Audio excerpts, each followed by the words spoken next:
Et nous commençons tout de suite avec Investir responsable, le rendez-vous dédié de Smart Patrimoine à l'ISR, l'investissement durable ou investissement à impact. Et nous avons le plaisir de recevoir sur le plateau Anne-Catherine Husson-Traoré, directrice générale de Novetic. Bonjour Anne-Catherine Husson-Traoré. Bonjour Nicolas. Bienvenue sur le plateau de Smart Patrimoine. Donc la COP27 s'est ouverte dimanche dernier. Elle va se tenir pendant 2 semaines jusqu'au 18 novembre prochain.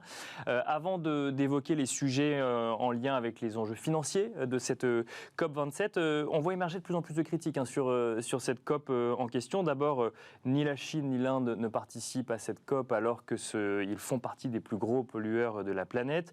Les États-Unis sont présents, mais Joe Biden, lui, était absent du fait des midterms aux États-Unis. Donc on a l'impression finalement qu'on a une COP27 qui s'ouvre avec quand même certains acteurs essentiels qui manquent à la discussion. Et en plus de ça, on voit de plus en plus de critiques émaner aussi de ceux qui y sont actuellement et qui disent il y a eu le temps des réunions, il y a eu le temps des promesses, il s'agirait maintenant de passer au temps de l'action et on a du mal à comprendre si cette COP27 est vraiment dans cette ligne-là. Comment est-ce que vous voyez les choses, Anne-Catherine Husson-Traoré, qui suivait ça de très près ? Écoutez, vous savez qu'au bout de 7 ans, on dit que c'est souvent là que les mariages se défont. Alors finalement, 7 ans après la COP21 qui a marqué l'accord de Paris et qui est finalement une espèce de parenthèse dans l'histoire où tous les pays du monde ont acté que le changement climatique était un phénomène scientifique très grave et qu'il fallait mettre tout en œuvre pour limiter ce réchauffement à 2 degrés à la fin du siècle. Il y a eu vraiment l'impression qu'on était une seule et unique communauté qui, de facto, fait face à un seul mouvement, le changement climatique. Et avec un seul et unique objectif. Avec un seul et unique objectif. Et que ça passait en particulier par la neutralité carbone à horizon 2050. Alors, effectivement, ce qu'on a vu entre-temps, c'est du coup énormément d'engagement. C'est-à-dire ça a créé un premier cadre dans lequel, et à l'époque, on s'est dit, les États, les investisseurs, les grands investisseurs mondiaux et les entreprises sont tous alignés sur cet objectif et on regarde tous ensemble dans la même direction, c'est-à-dire la neutralité carbone de 2050. Ça, c'était pas un conte de fées parce que ça s'est vraiment passé, mais revanche, il ne cesse d'avoir il se déchire un peu comme une toile finalement, comme une toile d'araignée.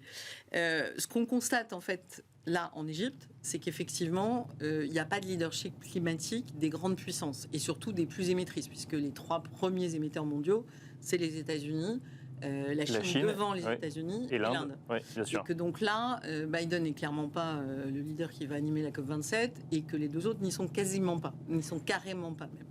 Donc du coup, on a le sentiment qu'effectivement, on n'arrive pas à installer un agenda planétaire qui est de se dire on a tous le même problème, il faut tous ensemble, et évidemment de façon différenciée, puisqu'on n'a pas les mêmes problèmes industriels, on n'a pas les mêmes problèmes d'émissions, bien sûr. Mais il faut qu'on travaille ensemble. Et ça, c'est vrai que très clairement, on ne voit pas par quel miracle tout d'un coup sortirait ce consensus de la COP27. Alors, il y a quand même des initiatives qui vont dans le sens de « on est tous dans le même bateau ». C'est l'idée qu'il y a 2 idées. La première, c'est cette idée qu'il y a des pays dits développés et des pays dits émergents et qu'il faut qu'il y ait une aide des pays développés pour les pays émergents. Parce qu'ils sont responsables du changement climatique. Parce qu'ils sont responsables du changement climatique. Et donc, il y a, pour ce premier sujet, des accords qui ont été trouvés. Donc, c'était à Copenhague en 2009, pour le coup, où il y avait cette idée de débloquer 100 milliards de dollars par an à partir de 2020 pour aider justement les pays émergents dans leur transition énergétique. Et là, on se rend compte qu'on a quand même du mal à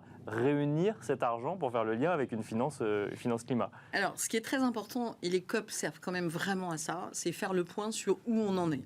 Et quels sont les besoins en investissement, etc. Et donc, il y a des tas de rapports qui sortent à cette occasion-là. Donc, on a des données chiffrées. En 2009, on s'était dit que pour s'adapter et pour lutter contre le réchauffement climatique, parce qu'il y a vraiment les 2 dimensions aujourd'hui, bien sûr, on pouvait estimer, et c'était déjà pas tant que ça en fait, 100 milliards de dollars par an. Le problème qu'on a aujourd'hui, c'est pas tellement que l'argent n'existe pas. La planète finance, c'est 5 fois le PIB mondial. Donc, non, l'argent, il faut trouver quelque chose.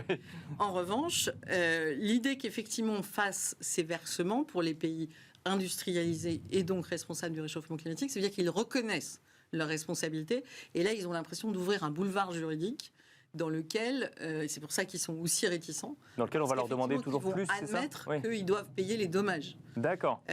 Et c'est pour ça que ça coince, en fait. Et donc, de la même façon, aujourd'hui, le chiffre qui a circulé depuis hier ou avant-hier, je crois, c'est le fait que les besoins en fait, de financement sont à 2000 milliards de dollars. Et on peut considérer que les 1000 milliards pourraient être trouvés dans les pays émergents, et les 1000 autres milliards doivent venir de l'extérieur. Donc, D'accord. de toute façon... Mais 2000 milliards de dollars, pourquoi? Pour assurer la transition énergétique des pays émergents? Enfin, si c'était que la transition énergétique, on n'a pas besoin d'autant d'argent. Mais on ne parle pas que de ça. C'est-à-dire qu'en fait, il faut complètement transformer l'économie mondiale. Il faut transformer, il faut permettre d'adapter, parce qu'il y a des pays qui vont être inhabitables. Donc effectivement, il va falloir raisonner autrement, reverdir, représerver la biodiversité. Il va falloir adresser en même temps les questions climatiques et les questions individuelles. Et surtout, et ça c'est ce que dit très bien par exemple François Gémen, c'est le fait qu'aujourd'hui, pour un pays comme la France qui est assez peu directement émetteur, la logique pour lutter contre le changement climatique, c'est d'aller financer en Afrique d'autres moyens d'énergie que les centrales à charbon ou autres. Et ça, dans les opinions publiques actuelles, ça n'est pas compréhensible. Donc on a effectivement des problèmes très très clairs, pas tellement de mobilisation d'argent, mais de comprendre qu'il va falloir changer notre façon d'allouer de l'argent. D'accord. Et aujourd'hui, on manque drastiquement d'argent dans les pays émergents parce qu'en fait, pour des raisons liées au risque de change, pour des raisons liées au risque pays tout court, les grands investisseurs aujourd'hui n'investissent de moins en moins dans les pays émergents qui en ont le plus. Surtout que c'est là où effectivement, pour qu'on comprenne bien de quoi on parle, c'est que c'est des engagements qui sont pris au niveau des États, mais après c'est pas les États qui vont verser cet argent-là. On parle de grands investisseurs à présent. Et donc, l'idée c'était de 2015 toujours, c'était stoppons le financement des énergies fossiles, et ça c'est écrit dans l'accord de Paris. 2, il faut réorienter les flux financiers. 1, pour sortir de l'économie marron telle qu'elle est aujourd'hui, pour aller vers l'économie verte, mais surtout pour transformer toute la partie grise qui est entre les deux. Et donc, du coup, ça supposait de changer vraiment son allocation d'actifs si on est un investisseur. Et donc, est-ce que ça s'est passé? On va pas... C'est à peine commencé, il n'y a que quelques investisseurs qui ont vraiment commencé les choses. Mais surtout, ce qui est important, c'est de se dire, en fait, ce qu'on a eu comme résultat, c'est des engagements. C'est-à-dire qu'on a eu plein d'engagements de très grands investisseurs, à commencer par BlackRock, qui ont pris l'engagement d'être neutres en carbone en 2050. La plupart du temps, ils n'ont pas... On sent qu'ils espèrent que vers 2045, il y a un truc qui va se débloquer, mais qu'en attendant, on va essayer de maintenir le scénario business as usual aussi comme on peut. C'est-à-dire pas suffisamment d'engagements pris selon vous, d'actions prises aujourd'hui en se disant on verra en 2045. Cet engagement, il vous tient à quoi? En fait, il vous tient à normalement changer dès maintenant votre allocation d'actifs. Et donc, ce qui s'est passé, parce qu'en plus, il y a un mouvement américain extrêmement fort, le gouverneur qui l'incarne le plus, c'est Ron DeSantis, qui vient d'être réélu en Floride. Lui, il a fait une loi anti-finance climat, anti-ESG, pour protéger les énergies fossiles américaines. Oui, la Louisiane a fait pareil, effectivement. Enfin, elle n'a pas fait voter une loi, mais on est dans la même dynamique, bien sûr, le Texas, où si vous avez des engagements en tant qu'administration ou institution financière ESG, on ne travaillera plus avec vous. C'est globalement ce qu'ils disent. Donc, du coup, il y a maintenant un risque juridique et un risque économique, puisque vous pouvez perdre des clients parce que vous avez pris des engagements climat. Donc là, on est non seulement... On savait qu'on est quand même surtout des engagements, mais maintenant, même les grandes banques américaines ou les gestionnaires actifs sont en train de revenir là-dessus en se disant on a un risque juridique majeur. En plus, on va perdre des clients, des États importants, etc. Donc, on est extrêmement prudent. Et donc, on est dans un moment où c'est un peu... ça fait 6-7 ans qu'on se demande... on a pris conscience que la situation était grave. On a pris conscience des volumes colossaux qu'il faut pour adapter l'ensemble de l'économie mondiale avec évidemment des moyens très différents. En revanche, personne n'y va. Parce qu'en fait, le sujet, c'est que quand ça redescend au niveau micro, même si c'est des grands gestionnaires d'actifs, il y a un risque. C'est ça c'est surtout la question de à quel horizon on évalue le risque. Oui, parce qu'il ne vous a pas échappé que la guerre en Ukraine a fait décoller le cours de toutes les grandes compagnies pétrolières et que donc sortir les énergies fossiles de son portefeuille, surtout si vous y avez mis beaucoup de tech, par exemple, bien sûr, parce que c'est clean. C'est annoncer à ses clients qu'on a moins de performance. À un horizon court. Bien sûr, à un horizon court, complètement. C'est ça. Oui. Et donc, en fait, là où il y a eu le plus grand échec, si on prend l'angle patrimoine, c'était la logique de dire qui a prévalu dans les années 2015-2018, qui était de se dire vous avez en fait un énorme risque à moyen-long terme, parce que cette économie, elle n'est pas viable d'un point de vue stricto sensu de la réalité climatique ou autre. Ça, cet argument-là, il a reculé dans la compréhension des acteurs et des investisseurs qui voient fondre leur portefeuille durable. Bien sûr, oui. Les marchés sont quand même un peu compliqués. En ce moment, bien sûr, oui, complètement. Donc ça crée une espèce d'angoisse. Et comme on n'a pas, et c'est pour ça que je parlais de l'importance du leadership climatique. Larry Fink, le patron de BlackRock, par exemple, n'est pas à la COP27 alors qu'il est allé à Glasgow. Donc, Et il avait pris à un moment, il avait donné l'idée d'un leadership de BlackRock. Effectivement, il y a eu un petit retour en arrière sur le mais il a sujet, ou en surtout, tout cas, du coup, je ne sais pas jusqu'où il est, parce que je ne le connais pas personnellement, jusqu'où il avait estimé les risques de réputation, parce qu'aujourd'hui aux États-Unis, il est vraiment la bête noire des républicains trumpistes, etc. Quand je dis la bête noire, il y a des vidéos absolument... on se dit que ça va finir comme le mari de Pelosi, quoi. Enfin, vraiment extrêmement agressif. Donc le fait aujourd'hui... Alors, je ne sais pas jusqu'où c'est une bonne nouvelle, mais la question, il y a vraiment, le monde est clivé entre ceux qui prennent des engagements climat et qui se demandent s'ils vont bien les tenir aujourd'hui, et ceux qui disent que c'est pas la peine, que de toute façon le changement climatique n'existe pas à coup de contre-vérités non scientifiques.